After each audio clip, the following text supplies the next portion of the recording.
malam hari ini kita akan banyak belajar dari seorang tokoh yang dikenal sering dan banyak menulis tentang teknik berpikir, termasuk berpikir kreatif ini. Namanya adalah Edward de Bono. Teman-teman mungkin pernah membaca buku beliau ya, ada beberapa yang populer sekali, misalnya 6 topi berpikir, berpikir lateral, dan lain sebagainya. Beliau ini dokter, psikolog, penulis, filosof yang berasal dari Malta. Nah, malam hari ini kita akan mengambil beberapa teori dan konsep dari beliau tentang berpikir, khususnya berpikir kreatif ini. Menurut Edward de Bono, kreativitas itu adalah sumber daya manusia yang paling penting. Kata beliau, kalau tidak ada kreativitas, tidak akan ada kemajuan, maka kita selamanya hanya akan mengulang hal yang sama. Kalau manusia itu tidak kreatif, kita mungkin hari ini memakai baju yang sama seperti manusia-manusia purba, manusia primitif zaman dulu. Mungkin kayak baju kita masih kayak Flintstone, itu mobilnya ya masih mobil kayak di Flintstone, itu tidak berkembang sampai sekarang. Tapi kan manusia itu kreatif. Jadi selalu terjadi kemajuan dan perubahan. Kuncinya apa? Daya kreativitas. Maka malam hari ini mari kita latihan berpikir kreatif dalam rangka memenuhi amanat Allah untuk memajukan dan memakmurkan bumi. Nah, kita lanjutkan lagi. Menurut Edward de Bono lagi, berpikir kreatif itu bukan bakat, tapi satu keterampilan yang dapat dipelajari. Ia memberdayakan manusia dengan menambah kuat kemampuan alaminya, produktivitasnya, dan keuntungan-keuntungan lainnya. Jadi ini penting ya, kita garis bawahi. Berpikir kreatif itu bukan bakat, tapi keterampilan yang dapat dipelajari.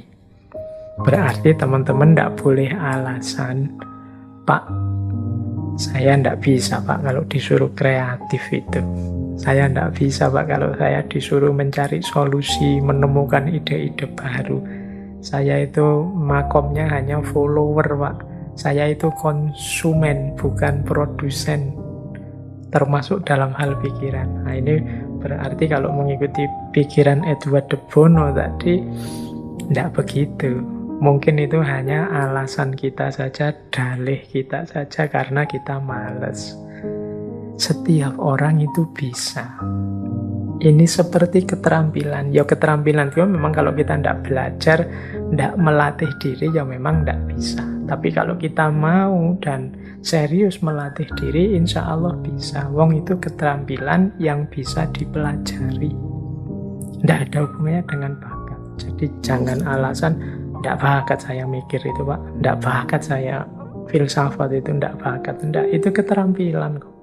Itu alat yang bisa kita pakai dan kita bisa belajar cara memakainya yang benar. Jadi keterampilan berpikir atau thinking skill.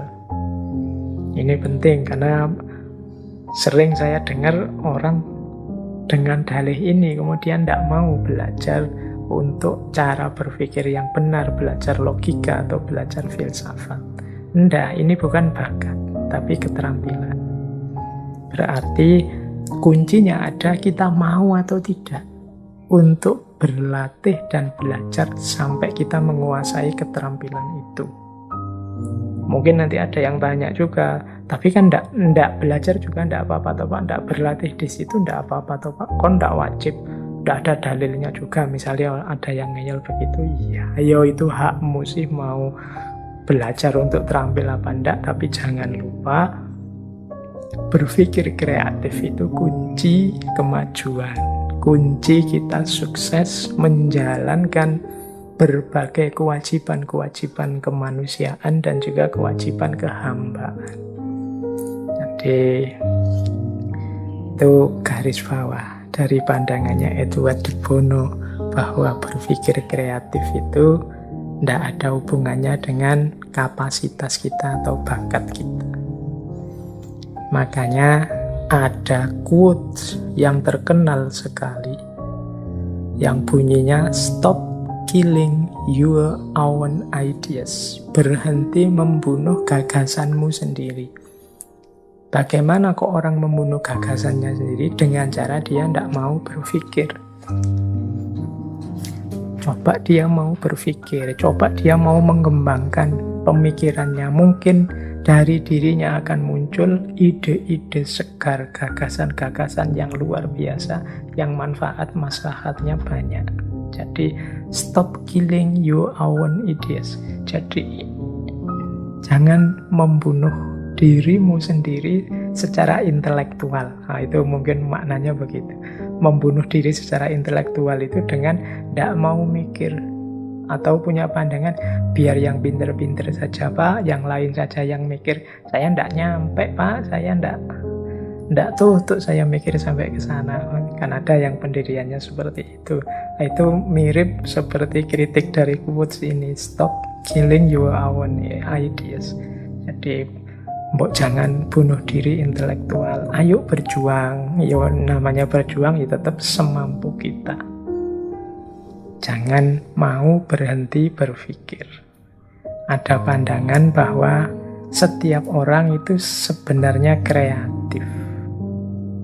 Tidak ada kok orang itu tidak kreatif. Ada pandangan juga semakin kita percaya bahwa kita kreatif, semakin kita akan kreatif.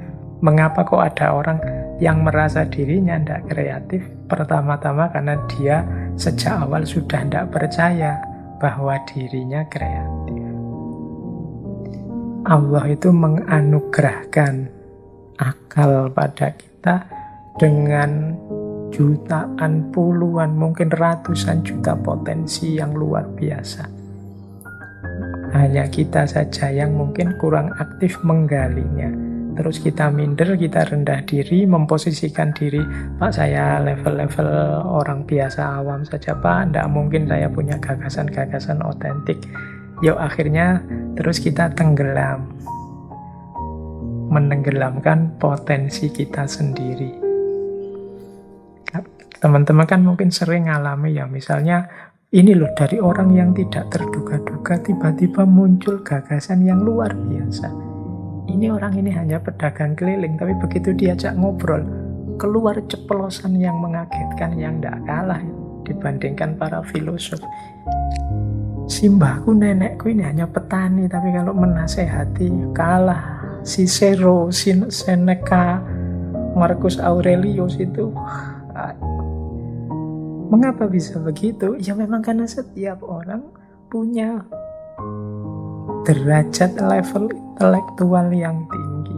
Hanya saja mungkin banyak orang yang tidak sadar atau tidak percaya dengan kapasitas dan kemampuannya.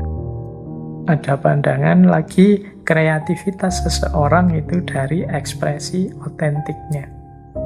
Kalau teman-teman ingin kreatif, berhenti jadi follower saja, yang membebek saja, ikut saja gagasan orang. Itu yang membuat kita selalu bingung, terombang-ambing ke kiri, ke kanan, ke selatan, ke utara.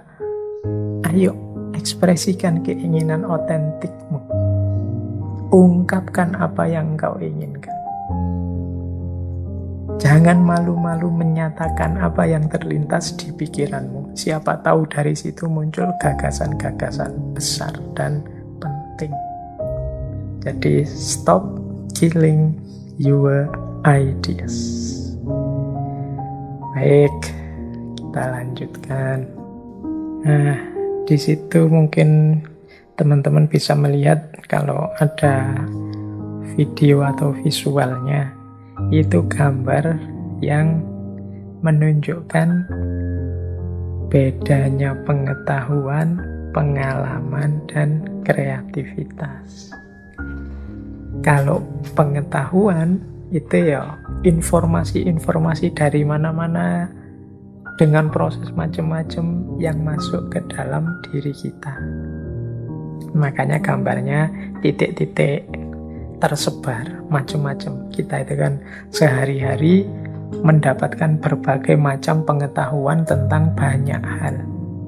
Ada yang kita sadari, ada yang tidak. Itu seperti kumpulan macam-macam yang kita masukkan. Nah, nanti pengetahuan-pengetahuan ini bisa jadi pengalaman, menjadi rujukan dari pengalaman. Misalnya, kita punya pengetahuan tentang rasa sakit pilek setelah banyak minum es. Nah, ini kan pengetahuan yang kemudian sumbernya adalah pengalaman, experience. Nah, di situ kemudian muncul pola, ada garis-garisnya. Oh, setelah saya minum es, kemudian pilek. Kalau sudah pilek, biasanya saya harus banyak minum, banyak tidur, istirahat. Setelah itu 2 hari, terus pileknya mulai reda. Ini experience yang berhubungan dengan knowledge, pengetahuan. Jadi pola-pola yang kita alami sehari-hari, itu namanya kan experience. Yang itu didukung oleh pengetahuan kita. Ya, yang kita sama sekali tidak memahami berarti tidak ada knowledge di situ, ya kita tidak bisa menangkap pengetahuan itu. Ini apa sih? Apa sih itu? Belum paham ya. Dia tidak jadi experience. Experience itu ketika ada pengetahuan yang berjalin dengan yang kita alami. Nah, yang ketiga kreativitas. Kalau kreativitas gambarnya tidak rapi. Kreativitas itu mungkin pengetahuan apa atau pengalaman apa yang kita jadikan pijakan untuk melahirkan sesuatu yang baru yang mungkin sama sekali tidak ada hubungannya dengan experience dan knowledge tadi. Meskipun ada juga kemungkinannya masih ada hubungannya, tapi dia ini pola baru. Sama seperti handphone yang ada kameranya, atau helm yang ada sekarang ada headsetnya, atau bantal yang ada alat pijetnya, macam-macam. Itu kan kreativitas. Jadi pengalaman-pengalaman sebelumnya, pengetahuan sebelumnya yang dikembangkan untuk melahirkan sesuatu yang baru. Nah, ini namanya kreativitas. Jadi berpikir kreatif itu biasanya tidak harus tertib mengikuti aturan-aturan berpikir yang pakem seperti di berpikir kritis. Jalannya bisa macam-macam, bisa dari mana-mana. Kadang-kadang agak ngawur-ngawur sedikit, kok ya terus pas, cocok, sesuai, bisa digunakan. Itu termasuk juga jenis kreatif. Orang tidak mikir ke sana, karena kalau dipikir lempeng saja sesuai norma-norma berpikir selama ini, ya lahirnya ya lempeng saja seperti yang lain, tidak ada yang baru. Tapi dalam berpikir kreatif ini orang tidak lurus-lurus saja, kadang meloncat-loncat, kadang putus hubungan sama sekali, lahir sesuatu yang baru. Itu namanya berpikir kreatif. Di situ justru terletak kuncinya perkembangan dan kemajuan peradaban manusia. Yuk kita lanjut. Berarti apa berpikir kreatif itu? Nah, nanti ada definisi tentang berpikir kreatif, baik dia sebagai satu keterampilan, atau sebagai satu perilaku, atau sebagai proses, atau sebagai guna. Jadi apa sih berpikir kreatif itu?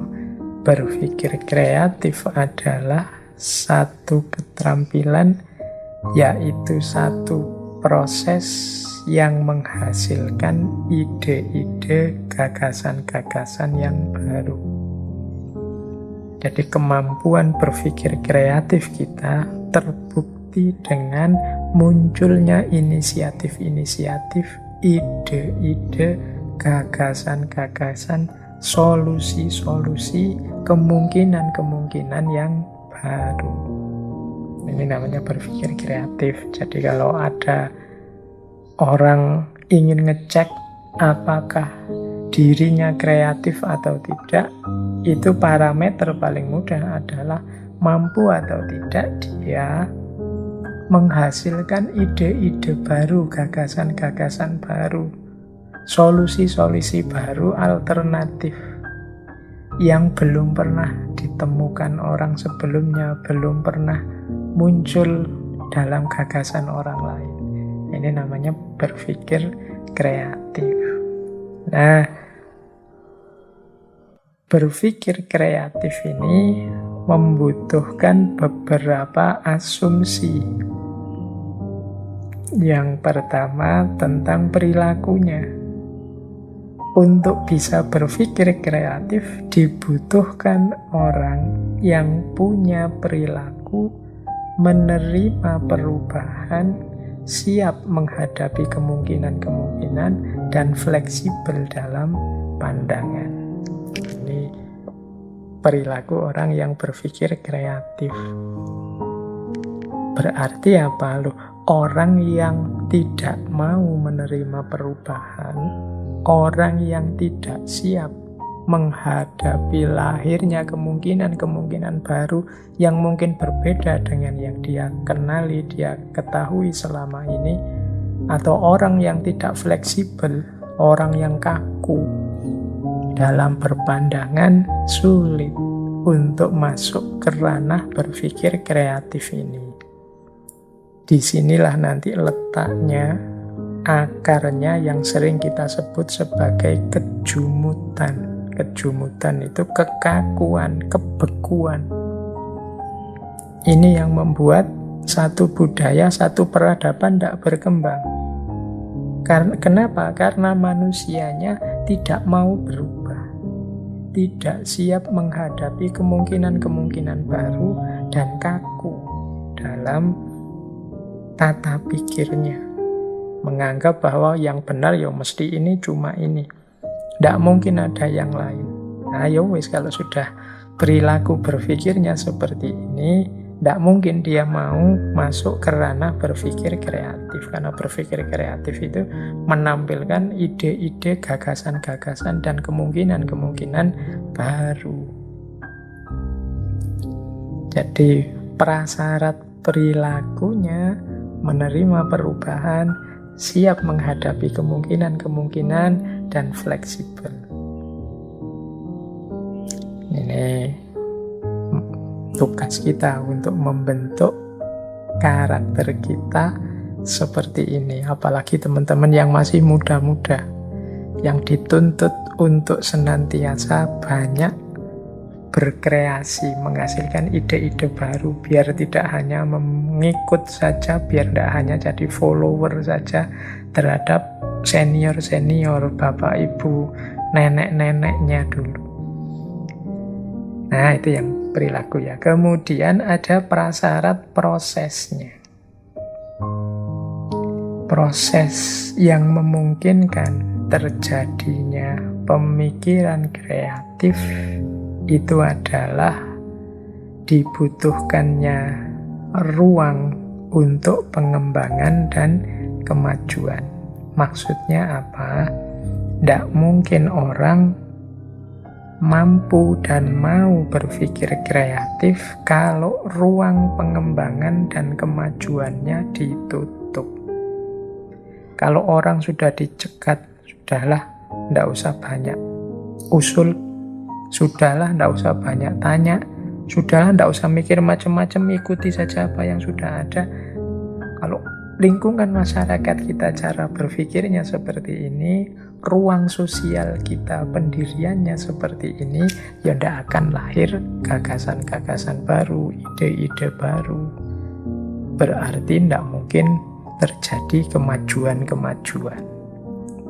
untuk terjadi kemajuan kan harus ada gagasan-gagasan baru, harus ada alternatif-alternatif solusi hidup yang baru, yang berbeda dengan sebelumnya. Tapi kalau ruang ini sudah ditutup, ya tidak mungkin terjadi berpikir kreatif. Orang tidak boleh ngomong, orang tidak boleh usul, orang tidak boleh menyatakan ide gagasannya. Kalau menyatakan ide gagasannya yang berbeda dengan yang diyakini oleh mayoritas selama ini, dia terancam hidupnya, terancam kebebasannya, terancam kenyamanannya, dan lain sebagainya.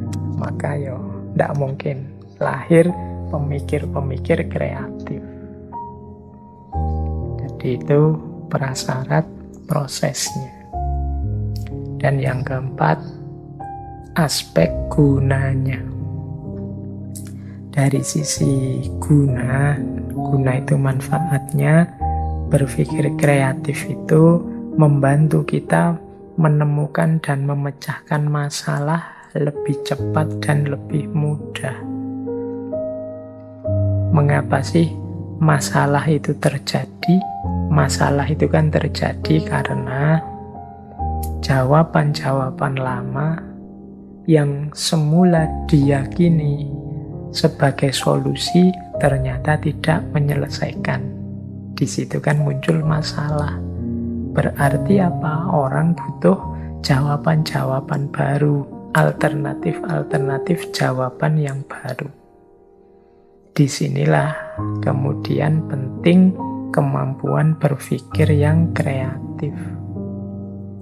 Itu manfaat yang pertama. Manfaat yang kedua, berpikir kreatif itu memberi perspektif-perspektif, memberi banyak tawaran untuk dipilih, untuk membuka jalan lahirnya perubahan yang lebih baik. Kalau kita berpikir kreatif itu kan tiba-tiba muncul banyak alternatif jawaban. Bisa ini, bisa itu, bisa yang sana, bisa yang ada problem A, ini solusinya, bisa ini, bisa itu, bisa yang sana, bisa yang sini. Itu kan orang banyak alternatif jawaban, tinggal milih. Kalau saya milih ini, kelebihannya ini, kekurangannya ini. Kalau saya milih ini, kelebihannya ini, kekurangannya ini, dan seterusnya. Itu kan enaknya berpikir kreatif.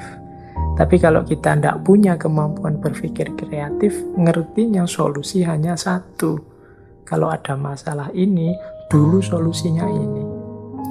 Gimana ya caranya solusi ini bisa memecahkan masalah ini?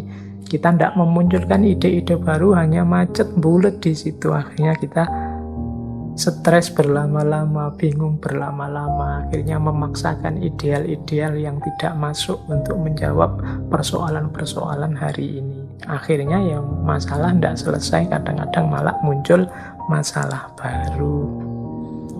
Jadi itulah paling tidak aspek manfaat atau guna dari berpikir kreatif.